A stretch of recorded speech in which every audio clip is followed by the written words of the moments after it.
Meet Sam Dawson, the most dedicated and hardworking employee at local Starbucks. Sam proudly embraces his autism. One ordinary morning, he receives a call from the hospital informing him that he is about to become a father. Sam reaches to hospital.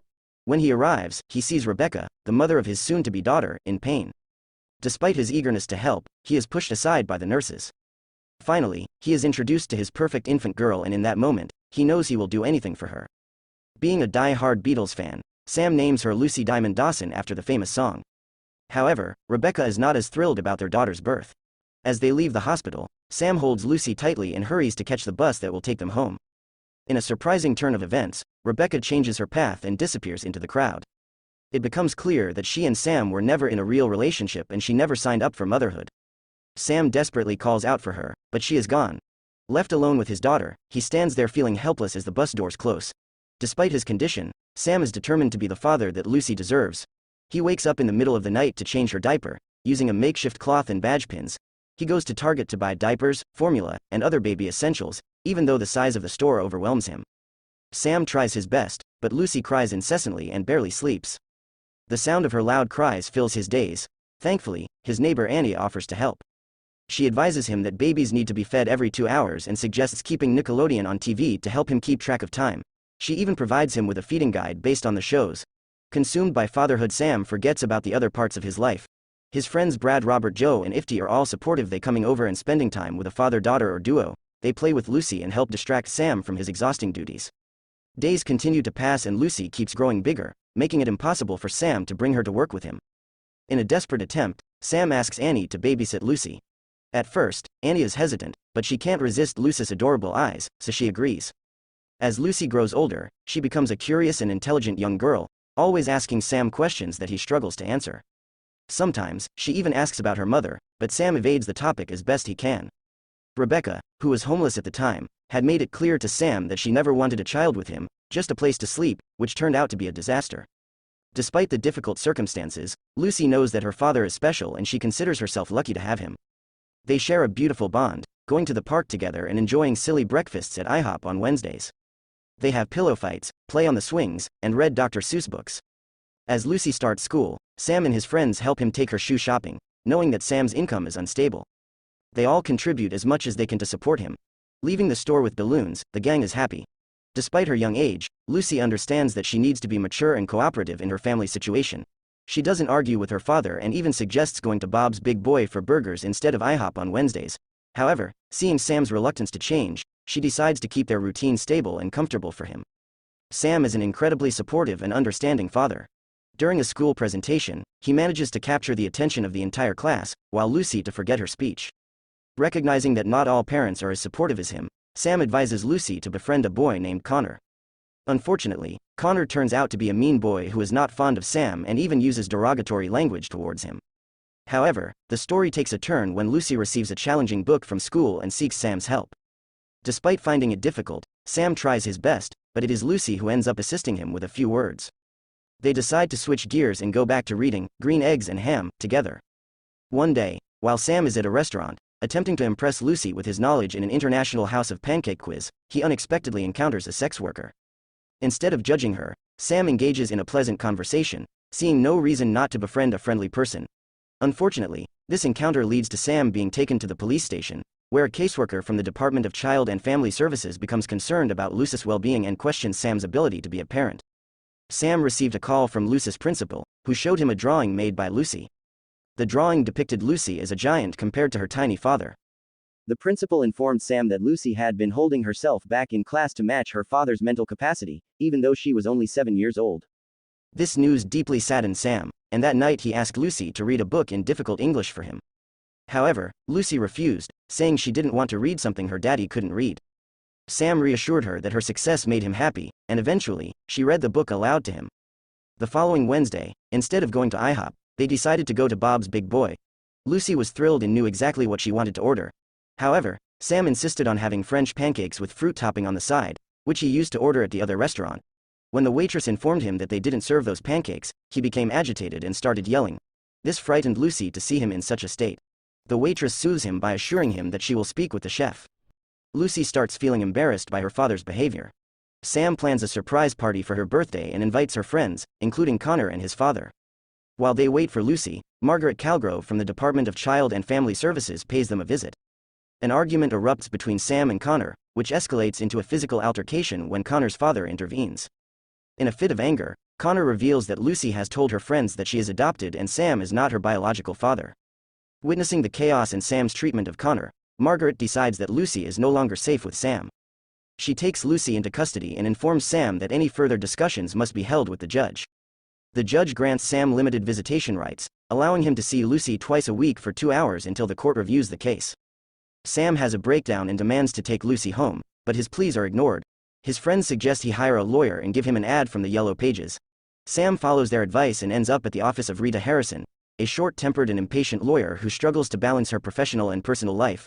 Sam explains the situation with Lucy and tries to show her pictures, but Rita refuses to take his case due to his inability to afford her fees. But still instructs him to leave his contact information with her assistant since she knows someone who handles such cases. Sam pleads with his boss for a promotion and the opportunity to make coffee, as he needs the money to hire a good lawyer. However, his boss is hesitant. Sam manages to find Rita at an office party and asks if she has reached out to her friend yet. Rita dismisses him and promises to get back to him if she can. When Rita's colleagues inquire about the man, she jokingly tells them he is her pro bono case, causing everyone to laugh, aware of Rita's true nature.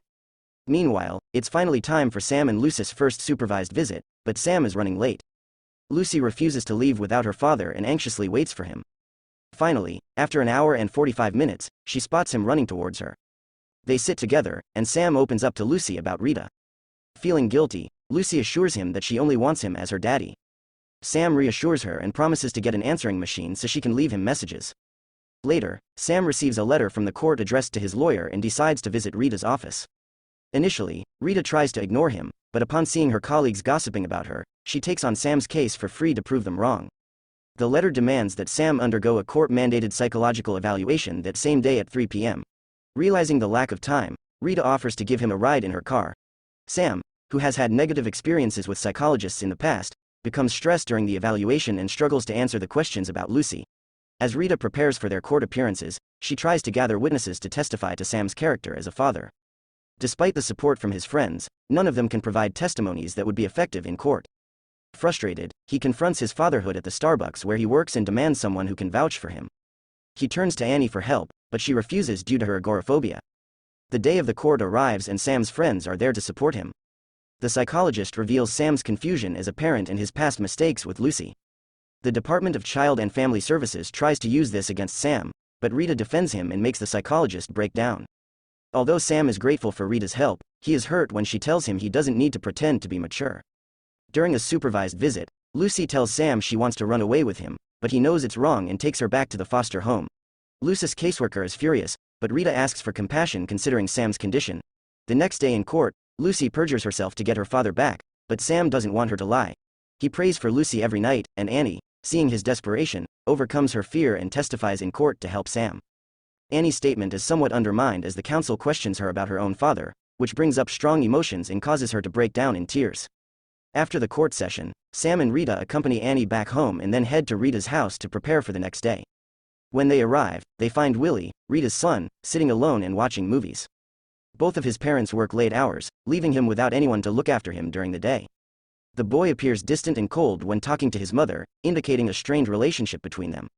Rita attempts to teach Sam how to manipulate the truth to his advantage, but he refuses to lie. They spend the entire night practicing for his testimony and bond over their shared experiences of parenting. Rita lends Sam one of her husband's suits for the court appearance. Finally, Sam's big day arrives, and he receives a promotion at work, allowing him to make coffee.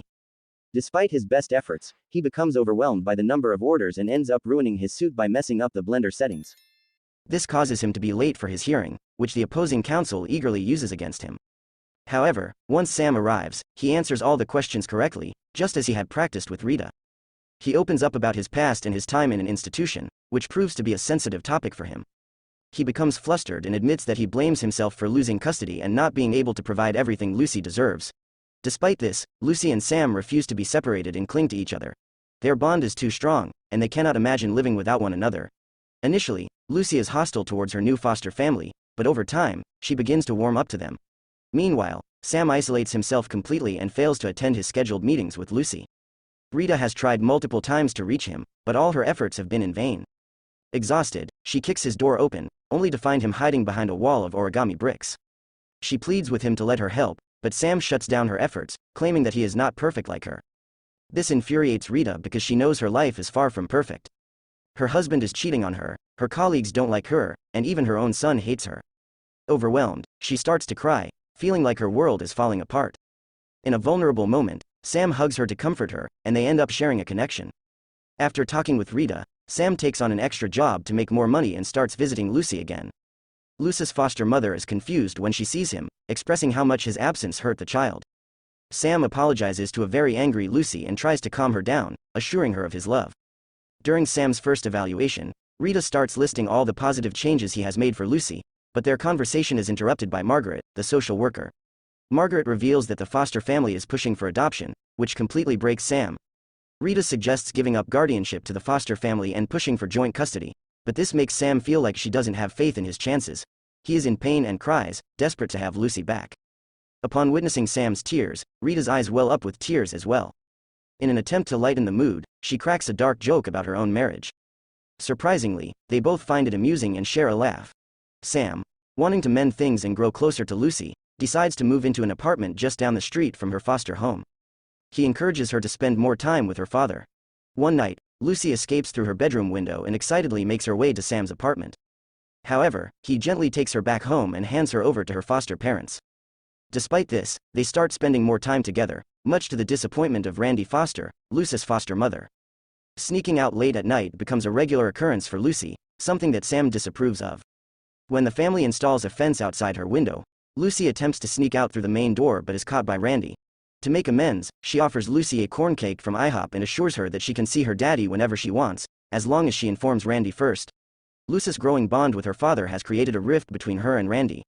Rita pays a visit to Sam's new apartment with Willie to help him prepare for the adoption hearing at court. Rita gives him another suit. Sam is feeling optimistic about the hearing, and Rita is thrilled that she took on Sam's case. It benefited her just as much as it did him. Later that night, while Sam is sleeping, there's a knock on the door. To his surprise, it's Randy, holding a sleeping Lucy. Randy is in tears and hands Lucy over to Sam. She admits that she could never give Lucy the same love that Sam can, and promises to support him in court. Sam opens up to her, expressing his desire for Lucy to have a mother figure. He asks Randy to be that mother for her, and without hesitation, she accepts. Sam finally gains full custody of his daughter. Lucy is now a cherished, adored, and intelligent girl. The movie concludes with a soccer match attended by Sam, Randy, her husband, Rita, Willie, and all of Sam's friends. Thanks for watching. Please don't forget to subscribe, like and comment. It will take 1 second of you, but a great milestone for us.